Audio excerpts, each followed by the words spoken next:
Gente, é mais do que significativo, é inédito. Eu já acompanhei, nesses últimos 25 anos, muitos outros processos, né? E era um tempo em que as instituições se respeitavam, né? Não é exatamente isso que a gente está vendo hoje.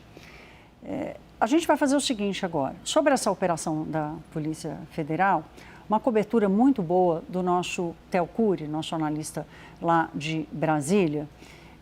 E o Theo Cury vai nos explicar exatamente o que o ministro Dias Toffoli disse na sua decisão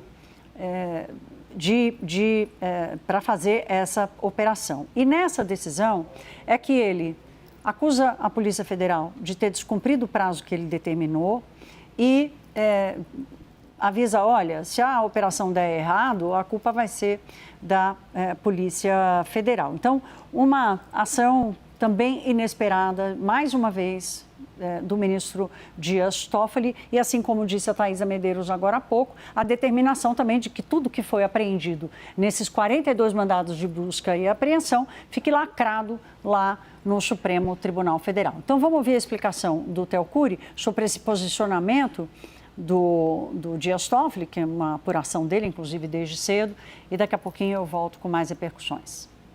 O ministro Dias Toffoli fez uma cobrança ali no diretor-geral da Polícia Federal, Andrei Rodrigues. Ele disse que faltou empenho da Polícia Federal na hora de cumprir a determinação do Supremo Tribunal Federal, a determinação do próprio ministro. Ele deu 24 horas para que a Polícia Federal explicasse ao Supremo Tribunal Federal o descumprimento do prazo para o cumprimento da deflagração dessa operação, que foi pedida pela própria Polícia Federal. Então, o ministro disse que houve uma inércia da Polícia Federal no âmbito dessa investigação, no momento em que ela deveria deflagrar a operação, e disse que a operação como um todo correu risco de ter algum prejuízo, algum fracasso. O ministro, na página 8 da decisão dele, ele fala o seguinte: determino que todos os bens e materiais apreendidos por força do cumprimento da decisão por mim anteriormente proferidas e aqueles resultantes do cumprimento da presente deverão ser lacrados e acautelados diretamente na sede do Supremo Tribunal Federal até ulterior determinação. O que o ministro determinou no final das contas é que tudo o que a Polícia Federal apreendeu hoje, seja na busca e apreensão na casa de Daniel Vorcaro, dono do Banco Master, ou na casa de outras pessoas que foram alvos dessa operação deflagrada pela Polícia Federal, todos esses itens apreendidos vão ser lacrados e acautelados, que é um palavrão, mas nada mais é do que guardados, preservados dentro do Supremo Tribunal Federal. É mais um momento em que o ministro Dias Toffoli restringe o acesso desses itens que foram apreendidos.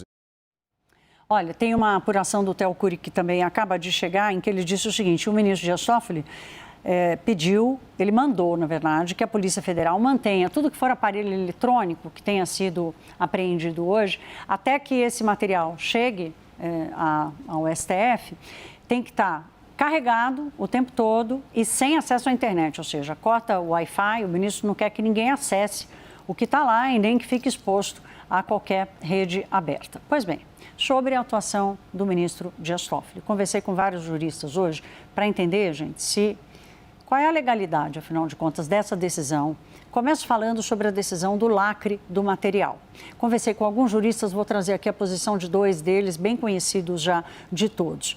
André Marcília, que é advogado constitucionalista, me disse que o ministro, ao determinar esse lacre, ele não está exatamente cometendo um ilícito, desde que o objetivo seja preservar as provas. Mas impedir que a Polícia Federal tenha acesso, inclusive para ser periciado, é algo inédito e abusivo.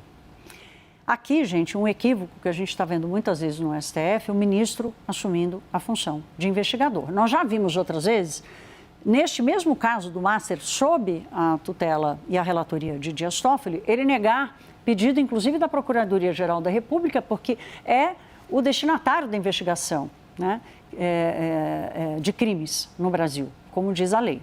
A preocupação do André Marcília é a mesma de outros juristas com que eu falei, que esse material, sob sigilo máximo, acabe caindo num buraco escuro dentro do gabinete de Dias Toffoli. Conversei também com Walter Maierovitch, magistrado, disse que, primeiro, o STF virou uma delegacia, quando decidiu fazer aquela cariação e foi tomando depoimento de investigado dentro do STF. E agora, segundo o Maierovitch, está virando almoxarifado para guardar documento, numa atuação que, segundo o Maierovitch, não está prevista na lei processual penal.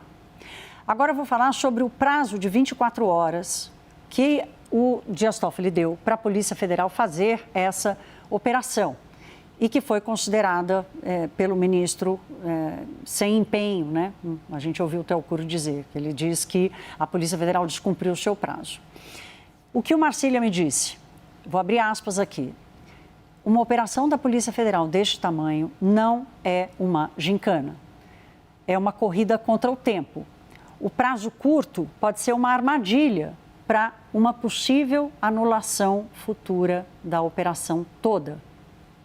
Essa é a declaração de André Marcília. Então, 42 mandados de busca e apreensão em 5 estados e o ministro determinou que a Polícia Federal tinha 24 horas para fazer toda essa operação. E este ponto específico, do finalzinho aqui da declaração do André Marcília, dizendo da possibilidade de criar-se uma situação, uma condição para que Daniel Vorcaro e os outros investigados acabem conseguindo, por exemplo, a anulação do processo. Esse é o ponto-chave. A quem serve essa atuação do ministro Dias Toffoli no caso do Banco Master?